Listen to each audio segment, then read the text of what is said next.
Hello everyone, this is Shivangi. Welcome to Shiv classes. Video में discuss करने वाले हैं हम इलास्टिसिटी ऑफ टेक्निकल सब्स्टिट्यूशन, तकनीकी प्रतिस्थापन की लोड।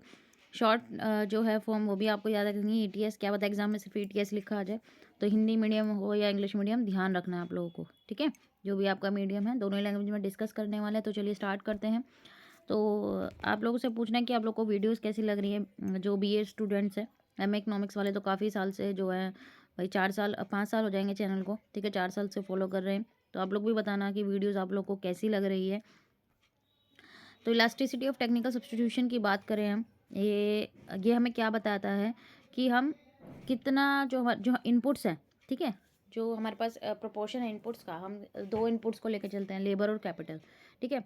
तो किसी भी प्रोडक्शन प्रोसेस में जिन भी हम इनपुट्स का प्रोपोर्शन लेकर चल रहे हैं, कुछ परसेंटेज हमारे पास लेबर की होगी, कुछ किसकी होगी, कैपिटल की।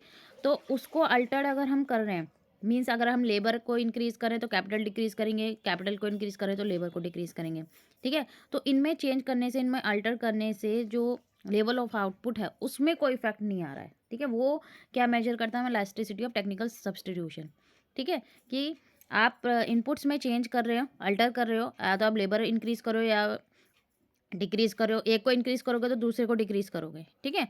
तो उसमें चेंज करने से आपके आउटपुट पे कोई इफेक्ट नहीं पड़ रहा, तो वो हमारा क्या बताता है, इलास्टिसिटी ऑफ टेक्निकल सब्स्टिट्यूशन बताता है। क्लियर हुआ, ठीक है। थ्योरी आपके सामने है, कोशिश कर रही हूँ कम शब्दों में आपको ज़्यादा से ज़्यादा समझा सकूँ। तो एक एग्जाम्पल यहाँ पे हम ले लिया हमने, ठीक है। आपको एग्जाम्पल जिस तरीके से मैं आपको थ्योरी लिखवानी हूँ इसी तरीके से आपको एग्जाम में लिखनी है, थ्योरी आपको एग्जाम में हेल्प करेगी, सिर्फ समझाने के लिए नहीं, आप इसको एग्जाम में लिख भी सकते हैं। तो एक मैन्युफैक्चरिंग कंपनी है, ठीक है, जो विजेट का जो है प्रोडक्शन करती है मशीन और लेबर का दोनों का इस्तेमाल करके।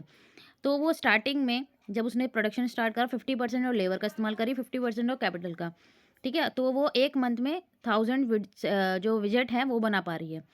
लेकिन क्या हुआ, जो लेबर का मिनिमम वेज था वो इंक्रीज़ हो गया, ठीक है। मान लीजिए पहले वो 10,000 सैलरी दे रहा था, अब ये सरकार का रूल आ गया कि आपको मिनिमम 12,000 देनी है, कम से कम 12,000 आपको सैलरी देनी है, ठीक है। मिनिमम वेजेस जो है वो क्लियर कर दिया गवर्नमेंट ने। तो अब क्या हुआ, उनके लिए लेबर क्या हो गया, एक्सपेंसिव हो गए। तो उसने क्या करा, अब उसे लेबर को हटाना, क्योंकि लिए उसको हर जो लेबर है उसको मिनिमम 12,000 रुपये देने पड़ेंगे। तो उसने क्या करा कि प्रोडक्शन उसका कम ना हो, तो कॉस्ट उसकी ज़्यादा लगे, तो उसने जो एडवांस मशीन थी उनमें इन्वेस्ट करना शुरू करा कि भाई लेबर से ज़्यादा जो मशीन है वो उसको प्रोडक्शन करके देगी। तो उसने क्या करा, ताकि उसकी लेबर के ऊपर जो निर्भरता है वो कम हो जाए, लेबर को करा उसने 30% और कैपिटल का यूज़ 70% इंक्रीज़ कर दिया। पहले दोनों का 50-50% इस्तेमाल कर रहा था, लेबर महंगे हो गए तो 30%, ठीक है। तो यही जो एडजस्टमेंट है कि भाई आउटपुट में बिना चेंज किए आप इनपुट में जो है चेंज एडजस्टमेंट कर रहे हैं, वही हमारा क्या बताता है, इलास्टिसिटी ऑफ टेक्निकल सब्स्टिट्यूशन बताता है।